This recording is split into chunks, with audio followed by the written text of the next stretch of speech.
Bonjour les amis, j'espère que vous allez bien, que vous avez la forme, que vous avez la patate. Très heureux de vous retrouver pour cette vidéo Breaking News de ce mercredi 29 juillet 2026.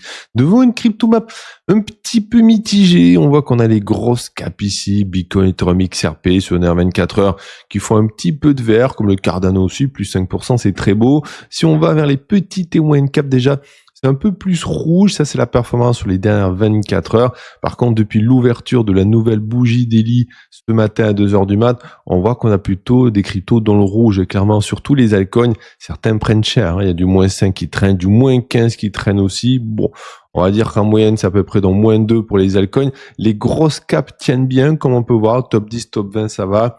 Dès qu'on commence à aller sur le top 30, top 40, là, ça commence à être un petit peu rouge. Là, on n'est pas surpris. Pourquoi? Parce que ce matin, on a la bourse asiatique assez rouge avec le Kospi qui a chuté à quasi moins 10% ce matin. Donc, la bourse de Corée du Sud, c'est carnage, hein. Oh là là là là.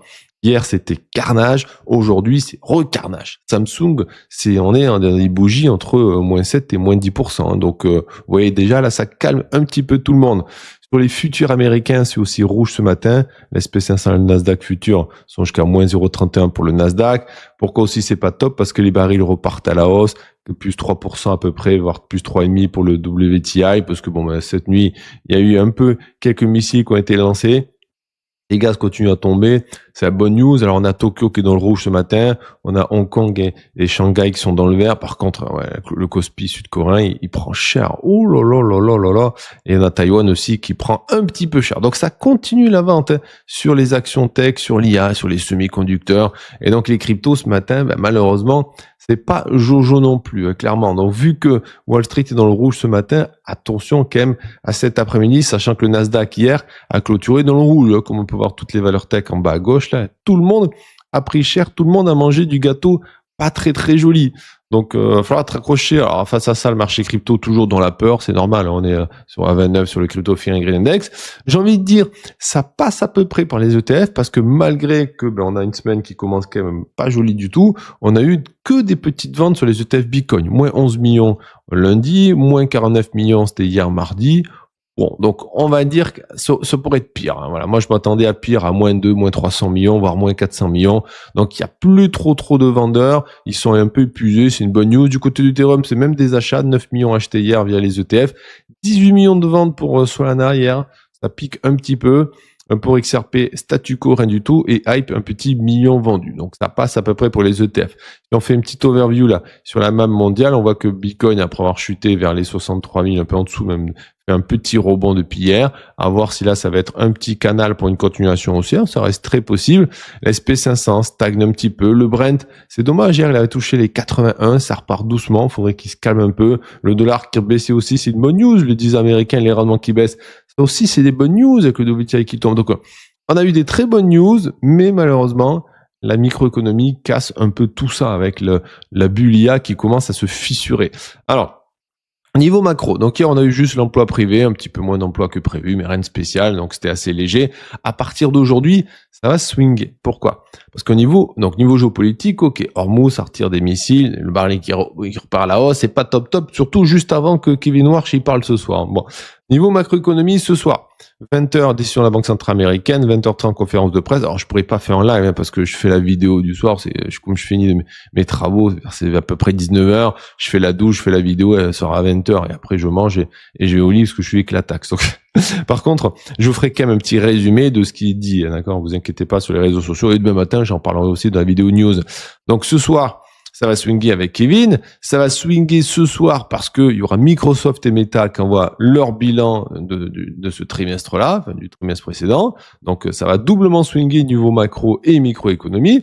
Puis après, demain jeudi, on aura le PIB européen qui va sortir, mais surtout, on aura l'inflation américaine qui va sortir avec le PIB américain du deuxième trimestre et aussi les dépenses et revenus des ménages. Donc, ça va swinguer demain niveau macro et niveau micro aussi parce que demain soir, on aura Apple et Amazon qui envoient leur bilan. Donc, que ça soit aujourd'hui, demain, ça va swinguer. Et vendredi, ça va re-swinger pour finir. Donc, ces 3 prochains jours vont être chaud patate. Parce qu'on aura aussi, alors, l'inflation, alors, c'est de Tokyo, le secteur Tokyo, mais Tokyo, c'est un monstre de ville, hein. Donc, on aura l'inflation japonaise qui va sortir, la décision de la Banque centrale japonaise concernant les taux.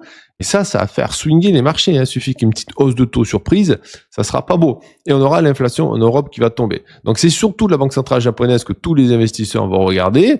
Et aussi pourquoi? Parce que quand les investisseurs vont se réveiller vendredi, ils vont se réveiller avec les bilans d'Amazon et d'Apple.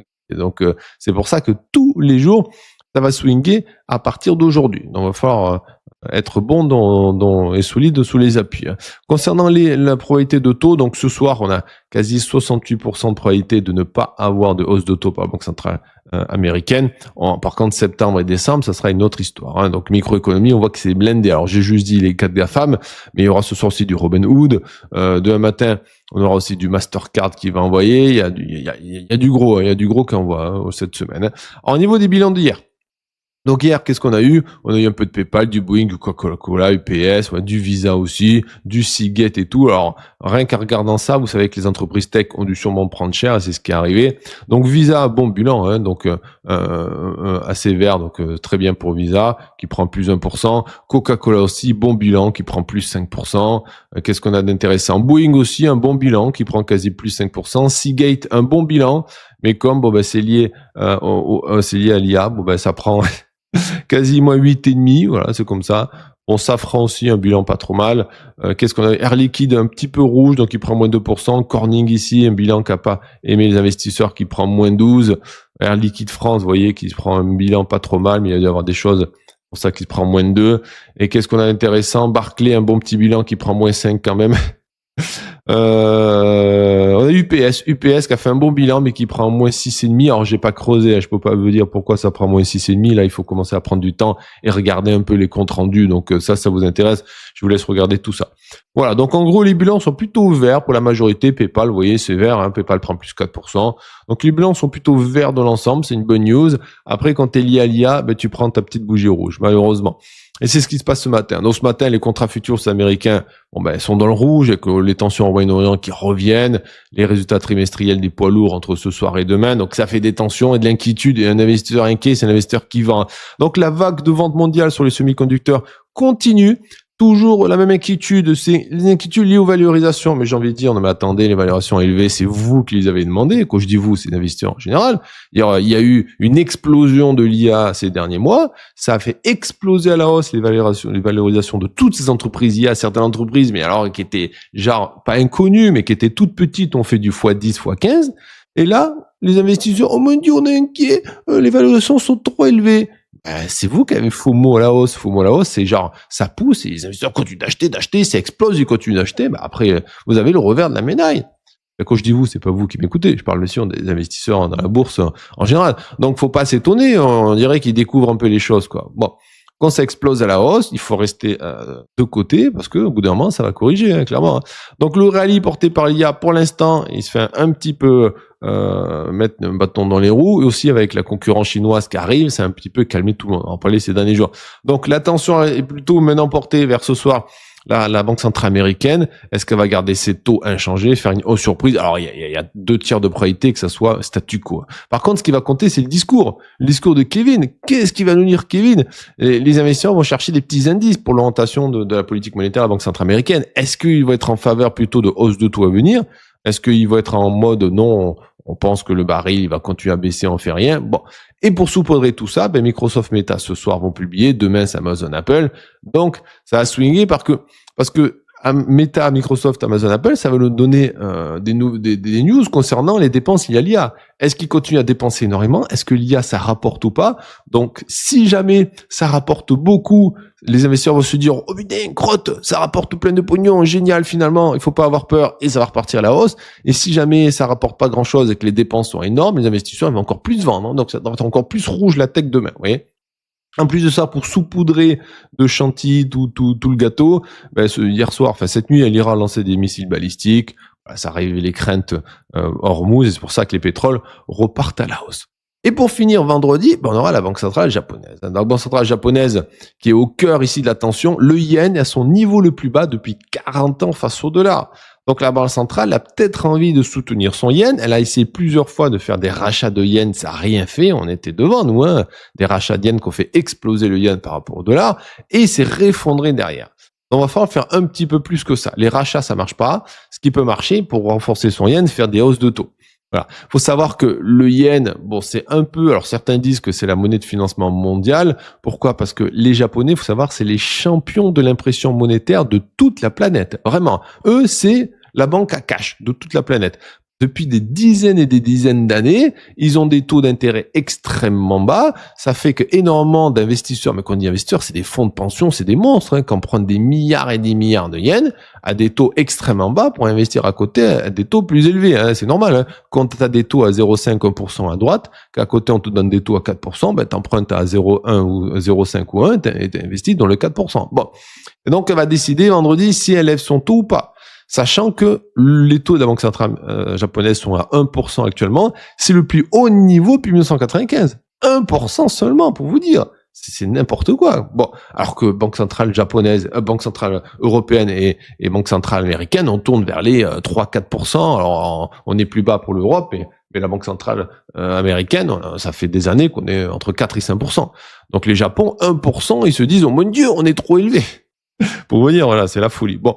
Pour l'instant, il y a 98% de probabilité de ne pas avoir de hausse de taux vendredi par la Banque centrale japonaise, mais bon, faut faire attention. Parce que le compte rendu du mois dernier, la Banque centrale a évoqué des tendances inflationnistes. Il y a donc la Banque centrale elle-même du Japon nous dit, comme dans la continuité future de la politique monétaire, étant donné que l'inflation sous-jacente approche les 2%, alors ça c'est l'accent chinois, je crois, l'accent japonais il est un peu compliqué. Bon, je vais continuer en accent normal. Et que les conditions financières sont accommodantes, il convient que la Banque centrale continue de relever le taux directeur et d'ajuster le degré d'assouplissement monétaire en fonction de l'évolution de l'activité économique, des prix des économies. Donc en gros, elle dit, on va surveiller les données et on montrera les taux s'il y a besoin. Le problème, c'est là, le yen, il est éclaté tous œufs par terre, et un yen tous œufs par terre, ben, ça porte un peu sur l'IPC, dans l'indice de la croissance et l'inflation sur la consommation, si tu veux. Donc, ça influe sur le pouvoir d'achat des consommateurs. En gros, donc pour ça que les traders vont surveiller ça. Rappelle-toi le carry trade sur le yen en août c'était le lundi 5 août 2024, si ma mémoire est bonne. On était là, Bitcoin qui a dévissé quoi en une journée de moins 15, moins 20. Bon, ça a été carnage. Alors depuis que lorsqu'il y a eu la hausse de la Banque centrale japonaise, il n'y a pas eu carnage sur les marchés. Donc cette histoire de déblocage sur le carry trade, bon, je pense que ça va pas faire un gros crash, quoi. Ça peut faire un petit peu de rouge, mais pas tant que ça, parce que depuis le août 2024, les investisseurs ont bien compris qu'il faut faire attention avec le yen et la Banque centrale. En tout cas, la paire USDT-yen à son sommet depuis 40 ans. Le yen n'a jamais été aussi bas depuis 40 ans face au dollar. Possible que la Banque centrale japonaise fasse quelque chose. Donc on verra bien vendredi. Et pour finir, un article assez intéressant sur la DeFi. Je pense que vous avez vu de plus en plus des petits projets qui ferment à droite, à gauche, et certains sont inquiets. Pourquoi il y a plein de projets qui ferment? Par exemple, on a Zapper qui a annoncé ce mois-ci sa fermeture. Ça fait 7 ans qu'il existait eux, et il y a plein de projets comme ça qui ferment. On a aussi la Botanique, c'est un projet DeFi sur Bitcoin. On a aussi Parsec, enfin plein de petits projets à droite, à gauche. On a Root Data qui s'occupe de faire des analyses on-chain, tout ça, qui nous dit qu'il y a 101 projets crypto qui sont morts cette année. Voilà. Alors, est-ce que c'est vraiment un coup de blues du marché baissier? Donc, est-ce que c'est ce bear market actuel qui est atrocement moche, ou est-ce qu'il y a des choses en coulisses qu'on nous dit pas? Bon, faut savoir que le fondateur Botanix, quand lui l'a fermé, il a dit, on ferme parce que la demande est trop faible, donc pas de pognon qui rentre, tout le monde s'en fout, on est obligé de fermer. Voilà, s'il n'y a pas de pognon, on ferme. Et donc, qu'est-ce qui se passe? Est-ce que c'est vraiment l'argent qui part du marché crypto? Et tout le monde s'en fout du marché crypto parce que tout le monde va vers, par exemple, l'IA. Ou est-ce que c'est pas si grave que ça? Faut savoir qu'il y a plein de projets qui avaient survécu à l'effondrement d'FTX, de Terra Luna, de Celsius, vous voyez, qui ont passé le bear market 2022. Là, ils ferment. Qu'est-ce qui se passe? Pourquoi en 2026 tout ferme? Et alors, on a plein d'analyses qui sont penchées sur la question. Et en gros, la réponse est que les capitaux se réorientent. Ils se retirent pas. Donc, on n'a pas l'argent qui part de la DeFi, c'est-à-dire les gens qui quittent le marché crypto et qui se cassent. Alors, bien sûr, certains l'ont fait, comme tous les bear markets. Mais il n'y a pas ce truc-là vraiment important. C'est plutôt une réorientation. Voilà. Donc, on a toujours des grands secteurs dominants, les monstres qui dominent, par exemple Uniswap, les échanges décentralisés, AV pour les prêts, Jupiter pour les perpétuels et compagnie. Bon, on a toujours les leaders qui sont là. Par contre, les leaders, on leur part aussi du secteur plus petite qu'avant. Donc, ils perdent aussi, les gros leaders, une part du marché. Non pas parce que l'argent part de la DeFi, c'est que l'argent se réoriente parce qu'il y a des monstres, des nouveaux monstres qui ont émergé, qui sont arrivés. Les monstres, c'est qui? Pump.fun, polymarket hyper liquides qui sont en train de manger des grosses parts du marché. Et donc, ça siphonne l'argent des tout petits et ça siphonne aussi l'argent des gros. En gros, il y a de plus en plus même d'argent sur la DeFi parce que la capitalisation des stablecoins monte, mais il y a de plus en plus de gros acteurs qui arrivent, qui proposent des choses pas mal, et donc ça réoriente les capitaux vers aussi ces gros acteurs. Et donc, si ça, c'est des vases communicants. Hein. Si ça arrive vers des gros, c'est que ça part d'autres. Hein. Voilà.